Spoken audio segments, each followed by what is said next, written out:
Un habitante más de los arrecifes coralinos que Noticias Caracol te invita a cuidar.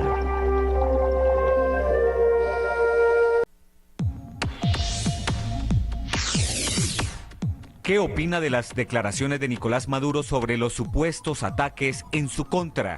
Participe en @Noticias Caracol.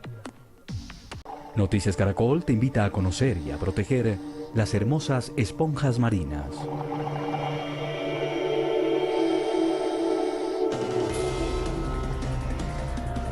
Las autoridades propinaron un fuerte golpe al contrabando de hidrocarburos en la costa colombiana.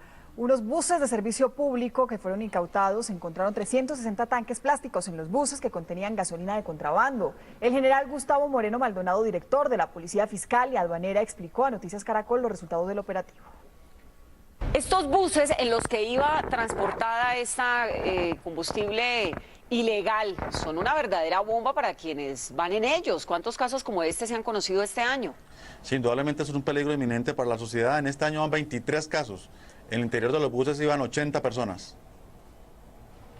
General, pues, ¿qué están haciendo las autoridades para frenar una modalidad muy peligrosa de contrabando de este combustible? Bueno, hemos desarrollado una estrategia por sectores, en este caso el sector de hidrocarburos, y la idea es afectar no solamente esas estructuras y organizaciones que están detrás de este comercio ilícito de hidrocarburos, sino también toda esa cadena de distribución que lo mueve, que lo acopia y que lo distribuye en los diferentes barrios. Sí. General Moreno, ¿hay capturas? Hay 2 personas que en este momento son los conductores, los cuales iban conduciendo estos buses, también fueron dejados a disposición de la Fiscalía. Claro, pero detrás de estas 2 personas debe haber toda una mafia. ¿Qué saben ustedes sobre ese tema? Sí, indudablemente esperamos a través de ellos y otras informaciones que tenemos conectarnos realmente con este tipo de estructuras hasta convertir en inviable este negocio, especialmente en el Magdalena, en Santa Marta y en su sector rural. El crudo invierno que azota a la costa caribe provocó graves inundaciones en el centro histórico de Cartagena y también en el suroccidente de la ciudad, que resultó bastante afectada. Vamos a hablar en vivo con Ronald Avellaneda. ¿Cuál es el balance de las autoridades? Ronald, buenas tardes. Buenas tardes, Juan Diego. El balance que hacen las autoridades es que estas emergencias se presentan por el taponamiento de los canales pluviales y de las alcantarillas que están rebosadas de basura. Por eso están ya viendo la manera en cómo se hace la limpieza de cada uno de esos ductos. Los habitantes del sector Enequén, porque en el centro histórico hubo inundaciones, pero aquí también, en el suroccidente de la ciudad. Señor Javier González, el cielo nos sirve de marco para lo que usted bien ha dicho, una antesala del temor. ¿Por qué? Porque está gris, porque va a llover. Sí, es muy preocupante porque ya el nivel del agua había descendido, pero en estos momentos si vuelve a caer un aguacero, los niveles subirán nuevamente. Queremos muy pronto la solución de que nos tapen los ductos del agua. Bueno, hay que decir que nosotros hemos estado con estas personas que han, permitido que Noticias Caracol conozca su drama para poder pasar a otro sector del barrio utilizando carros de mulas o zorras como ferries o planchones, como ellos mismos lo han denominado. Ni los comensales de este restaurante se salvaron de las inundaciones en el centro histórico de Cartagena, luego del fuerte aguacero que produjo corrientes que arrastraron basuras y taponaron canales en barrios del sur de la ciudad, como el Enequén. Montañas de basura se deslizó y cayó en el tubo que atraviesa el botadero y tapando la tubería y afectando a las 200 viviendas. Patricia Taguada asegura que el estancamiento de las aguas afecta la movilidad en las calles y genera graves problemas de salud. Tenemos situaciones de enfermedades en los niños, brotes, gripa, fiebre. Necesitamos por favor que nos ayuden. Vicente Cáceres, director de gestión de riesgos de Cartagena, asegura que se iniciará un nuevo censo para determinar el número real de damnificados que habitan en el sector. Pagarle subsidio arriendo y trasladarlo de ese lugar. Señalizar ese lugar donde se indique que es una zona de alto riesgo. Mientras eso ocurre, los habitantes piden a la alcaldía distrital que inicie cuanto antes la limpieza de los caños que los rodean. El alcalde menor Pedro Buendía ha venido a esta transmisión de Noticias Caracol. ¿Qué le decimos a los ciudadanos? Aquí estamos haciendo presencia con administración para hacer un diagnóstico y darle solución a lo que está sucediendo aquí en el sector Tanga Mojada de Enequén. Bueno, hay que decir también que las familias aseguran que lo que piden a gritos es la pronta limpieza de los desechos que están tapando sus canales pluviales. Por el momento es toda la información desde Cartagena, Ronald Avellaneda, Noticias Caracol. Resultados urna virtual. 3 años después de su muerte, ¿cree usted que Luis Andrés Colmenares fue asesinado? 94.32%. sufrió un accidente, 5.68%. Total votos, 3.537.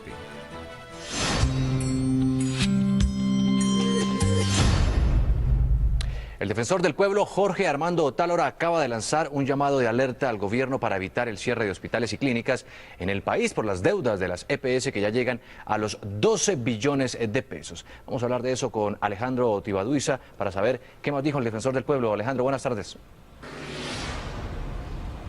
Pues Juan Diego, muy buenas tardes. Como si se tratara de un cáncer, el defensor del pueblo, Jorge Armando Otálora, ha dicho que la crisis en el sector salud ha hecho metástasis. Por eso lanzó un llamado de alerta, un SOS al gobierno, al ministro de Salud, Alejandro Gaviria, para que lance un plan de choque e intervenga, haga una intervención lo más pronto posible y evitar el cierre de al menos 17 clínicas y hospitales en Bogotá, así también como en el departamento de Amazonas, en Boyacá y también en Putumayo. Ha revelado a cuánto podría ascender la deuda de las EPS con los hospitales y clínicas del país. Se les deben a las clínicas y hospitales públicas y privadas del país la suma que suministra el gobierno nacional es de más de 12 billones de pesos. Como consecuencia de ello, se van a cesar las actividades. Ha señalado el defensor del pueblo que la reforma a la salud que se tramita actualmente en el Congreso no soluciona los problemas de fondo en el sistema y ha dicho que si lo que se descubre es que falta voluntad política para evitar el cierre de estas clínicas y hospitales, se oficiará, se pedirá a la Procuraduría y a la Contraloría que adelanten las investigaciones de rigor. Desde la Defensoría del Pueblo, Alejandro Tibaduiza, Noticias Caracol.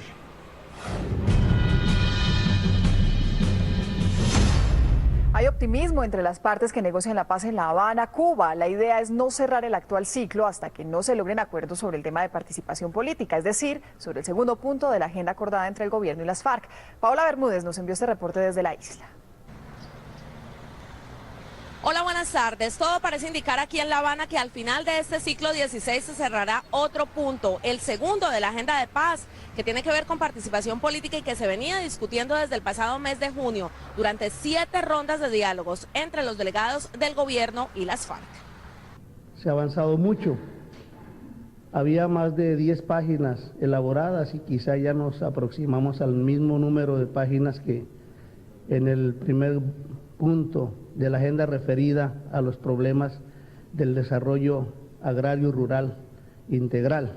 Entonces ahora pues creemos que hay elementos suficientes para quizá darle un segundo informe conjunto a la población para que nuestros compatriotas tengan elementos suficientes para discernir, para debatir y para hacer propuestas que permitan la construcción del acuerdo final. Las FARC insistieron en que buscarán un acuerdo. Nuestro único inamovible es la paz. Eso es lo que nosotros queremos, no levantarnos de la mesa de conversaciones hasta que se firme ese acuerdo que en realidad signifique un tratado de paz para todos los colombianos y que repercuta también en la paz del continente. Incluso hemos conocido de manera extraoficial que de no llegarse a un acuerdo el próximo lunes 4, fecha hasta la cual se había extendido esta temporada de diálogos, el ciclo se alargaría unos días más, hasta el sábado 9 de noviembre. El objetivo es dejar culminado el punto 2 de la agenda dispuesta por las partes en este proceso de paz. Desde la Universidad de La Habana, Cuba, Paola Bermúdez, Noticias Caracol. Pongamos esto por caso, usted es un pequeño empresario y desea hacer crecer su negocio, pues los microcréditos pueden ser un vehículo para lograr ese objetivo, pero como todo préstamo, deben ser bien utilizados. En Colombia, a junio de este año, había prestados 9,93 billones de pesos en cartera de microcrédito destinado especialmente para los microempresarios. Sin embargo, algunas personas los destinan a otros fines, lo que termina afectando las finanzas, tal y como lo explica Olga Lucía Martínez, vicepresidente comercial de Banca Mía. Tan grave es recibir un crédito mayor de que él puede pagar como menor que el que puede pagar, porque estaría también haciéndole un mal a su negocio, porque no tendría los productos necesarios para crecer su microempresa como tal. ¿Y qué piensan los microempresarios sobre este tipo de préstamos? No me interesa que sale pagando más intereses. Claro, que le ayuden a uno los bancos para uno surgir. Pues la verdad es que no tengo entendido muy bien qué es el microcrédito. Martínez aconsejó la mejor manera de utilizar estos microcréditos que bien destinados le ayudarán a crecer su negocio. Si un tendero, digamos, necesita tener mucho más inventarios ahorita para diciembre, entonces qué bien le viene un microcrédito para poder abastecerse de mayores inventarios para tener mayores ventas en diciembre. Tenga en cuenta que este tipo de créditos tienen una de las tasas de interés más altas del mercado, alcanzando el 35%, por lo que es fundamental que le dé un uso correcto para que su negocio crezca y no sus deudas.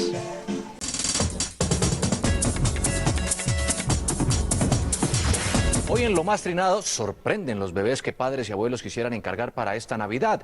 Claudia Leonor Vesga nos cuenta la movida en las redes sociales. Claudia, buenas tardes, tiene la palabra. Juan Diego, muchísimas gracias. Pues le cuento que hoy, cuando se celebra en el mundo el Día de los Muertos, Lo Más Trinado decide resucitar a los tuiteros que ya partieron de este mundo, pero que siguen siendo los favoritos de varios vivos. El top lo encabeza el desaparecido presidente venezolano Hugo Chávez, con más de 4 millones de seguidores. Lo último que escribió en Chávez Candanga lo hizo en febrero. Sigo aferrado a Cristo y confiado en mis médicos y enfermeras. Hasta la victoria siempre. Viviremos y venceremos. Otro personaje que no muere para los tuiteros es la artista Jenny Rivera, con más de 2.300.000 seguidores. La cantante alcanzó a retuitear a un amigo horas antes de que falleciera en un accidente aéreo el 9 de diciembre de 2012. Y cierra este top la gran dama Chabela Vargas, con más de 112.000 seguidores. Terceros siguen administrando su cuenta en Twitter. Recuerden seguir conectados con la mejor información en noticiascaracol.com. Felicidades. 2:26 minutos de la tarde. ¿Qué tanto cargan las mujeres en los bolsos? O se la voy a cambiar. ¿Qué no cargan las mujeres en los bolsos? ¿O hay posibilidad de que se encuentre algo en las carteras de las mujeres? Mucho, cargamos mucho, yo creo que más de lo necesario. Y ese peso es muy dañino para la salud, ¿o no, doctora Fernanda? Así es, muy buenas tardes. Esos bolsos grandes a los que les cabe de todo, más que amigos, terminan siendo enemigos para la espalda, el cuello, los hombros, los brazos, las muñecas, la postura e incluso para la estructura ósea. Así que además del peso, tenga en cuenta cómo lo carga. Por ejemplo, es clave cambiar de un hombro o brazo al otro con regularidad para no sobrecargar un lado. Piense también en los materiales, el diseño, las tiras, la forma y además de moda, tenga en cuenta comodidad. Se necesita lo que podemos llamar un bolso saludable. Se dice que mujer precavida vale por dos. Por eso en la cartera no puede faltar nada. La agenda, la cartuchera, el maquillaje, el almuerzo. Llevo una carpeta, llevo una cartuchera de esferos, llevo el portátil, llevo el cargador del portátil, llevo el mouse, llevo la billetera, llevo el almuerzo, una botella de agua y unas cositas más pequeñas. ¿Y se atreve a pesarla para ver cuántos kilos suma todo eso? Bueno, vamos. Bueno, Lady, cuéntenos cuánto pesó su cartera. 4 kilos. Peso 7 kilos.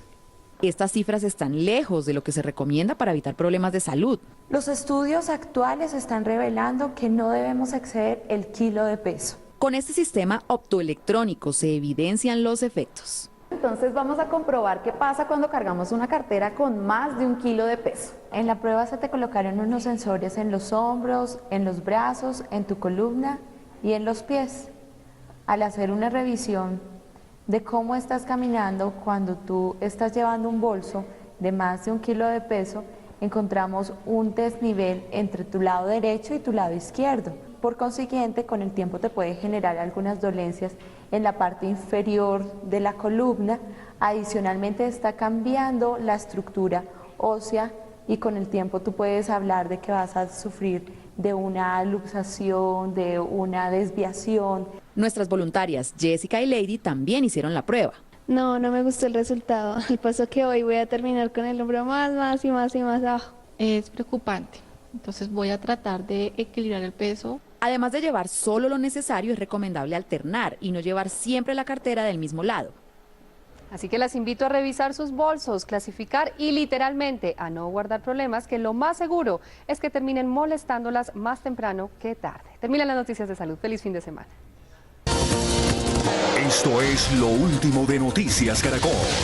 Atención que una caravana de 100 vehículos que iba de Neiva a San Vicente del Caguán fue atacada por hombres armados. Nuestro experto en orden público aquí en Noticias Caracol nos cuenta exactamente qué fue lo que pasó. Carlos, buenas tardes. Juan Diego, pertenecen a una empresa, una firma de vehículos que hacía un recorrido de campo traviesa. Pues bien, 100 vehículos fueron atacados en la zona de Balsillas. Este es un corregimiento entre San Vicente del Caguán y Neiva. 15 vehículos alcanzaron a llegar a San Vicente del Caguán, están en el batallón Cazadores. Hay una persona herida en este lugar, pero se desconoce cuál es el paradero de los otros 70 vehículos que al parecer se regresaron a Neiva. El general Luis Navarro, que es el comandante del batallón Cazador de la Fuerza de Tarea Omega, ya había advertido que no era prudente hacer este recorrido, que él recomendaba suspenderlo hasta que no estuvieran las medidas de seguridad. Sin embargo, lo hicieron. Esta caravana iba a San Vicente del Caguán y luego a La Macarena.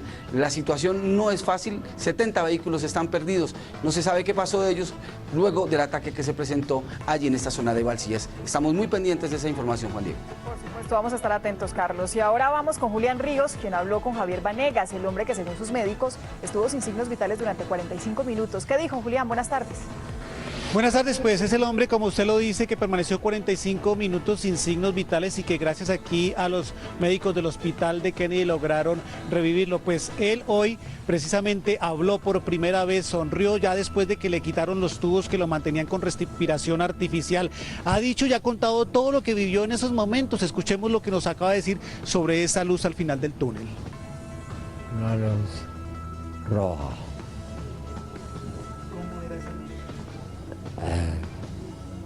A la parte de encima era como una especie de volcán. ¿Cómo era ese momento? Al lado, bien llorando, rezando. Es algo maravilloso. Una luz roja que parecía un volcán, vio gente rezando. Él le agradece mucho a Dios por regresarlo a la vida y le agradece también a todos sus compañeros, a sus colegas, a sus amigos del barrio La Playita, que incluso ya le tienen una canción, dice que la va a escuchar con ellos cuando salga aquí del hospital de Kennedy. La información que se presenta desde el sur de Bogotá, Julián Ríos, Noticias Caracol. Y al médico, sí que le agradecerán. Pues nos imaginamos. Muchas gracias, Julián. 2:32 minutos, estas fueron las noticias. Nos vemos a las 7 de la noche con una nueva edición informativa. Ya viene El Precio es Correcto. Esto es Noticias Caracol, primero en noticias. Feliz tarde. Buenas tardes.